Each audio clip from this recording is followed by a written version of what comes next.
is this a better time to be transferring defined benefit pensions to invest in low-cost SIPPs?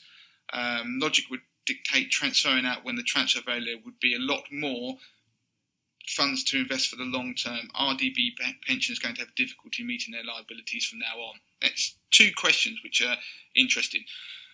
Default position by the FCA is that people are generally always better off staying with a defined benefit pension, and it's because it's based upon your salary and your term of service. In markets like this, obviously people now are learning that when they're getting close to retirement and you get an event like this, if they hadn't diversified into safer assets, which even themselves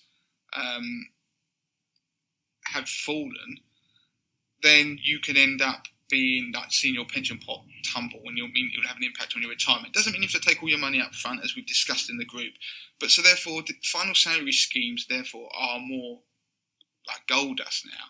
The issue you've got is the value that they calculate will be based on their desire to get rid of you from the scheme because of future liabilities, but also based on projected returns. They come up with a value, and it depends how they do that. So you might not necessarily get a bigger value now.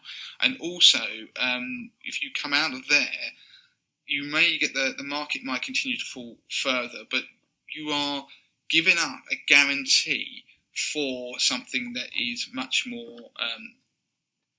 risky and not guaranteed. So you have to bear that in mind. So I'm not sure it's about timing it. I'm not sure that's a good idea at all. On the difficulty, yes, this will be an issue going forward. We're already seeing signs of final salary schemes being reported trying to take request payment holidays in terms of funding their schemes, asking trustees for a break, and that's because of obviously what's going on in the economy. Now, there will be concerns, there was in the financial crisis, about schemes being funded, and that will happen again now. Obviously, I'll put a link to it for people in those schemes.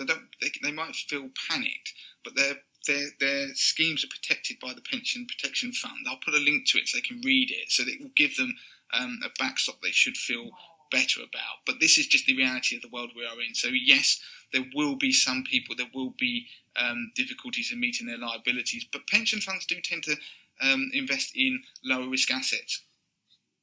Not all the time, but they will be a favouring of gilt, because if you think, like an annuity, they've got to basically pay you a pension. Gilt and work well for that because they pay a recurring interest rate. But so we will find out, obviously, in a not too distant future about deficits, etc.